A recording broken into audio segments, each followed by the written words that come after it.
Hey everybody, welcome back to where we do deep dives into the Old Testament line by line.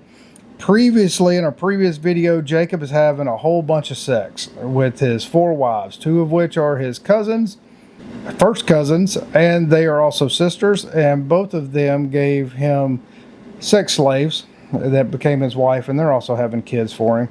This guy, and he's also doing some sheep breeding and cheating his uncle, who is also his father-in-law. Really interesting stuff.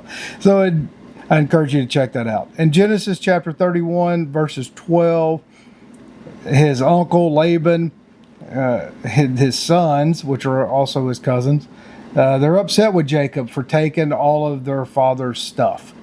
He just keeps accumulating and all of his father's stuff. And Jehovah tells Jacob to get out of there. He says, go to the land of your fathers. And Jehovah is fine with all this. He's fine with the taking his uncle's stuff, cousin inbreeding, all these things, totally fine with it. And instead of having some sort of conflict resolution, some kind of practice to first, let's see if we can solve the issue, Jehovah just says, just leave. Just go. Seems like there would be some conflict resolution first. But Jacob tells Rachel and Leah, those are both his first cousins and wife, that they're leaving. And says, God taketh away the substance of your father and gives it to me. I don't know if really God does that. It seems like just Jacob does it with God's blessing. Seems something. I don't know what. Maybe some of y'all can help me with this one, because in this section, I'm a little confused.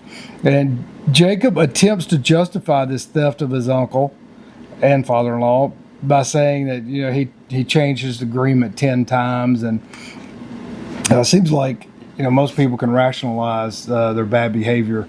So that looks like that's what he's trying to do here. And then a messenger of God came to him in a dream saying Laban is cheating him of his flock, and this is strange. In the dream, God says, I am the God of Bethel. Why does he say that?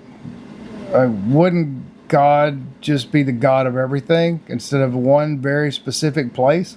It seems odd, so I'd like to know why does he introduce himself in a dream that way to Jacob?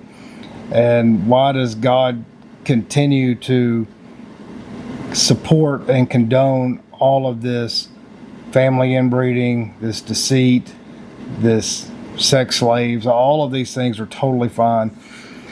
Well, if you're interested in finding out other paths to enlightenment, self-knowledge, the art of communicating better with others, the art of meditation, so that we can connect to Mother Earth and connect to the infinite energies all around us, God.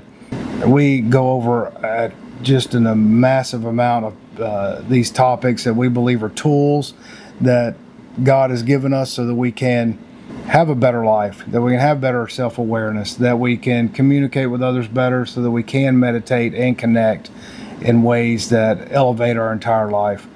And if that appeals to you, come check us out at that channel where we go over all those things. It is the Mystics of Texas, and go to themysticsoftexas.com and come out and see us. We get together every Sunday at 1:15. You can find out more at themysticsoftexas.com.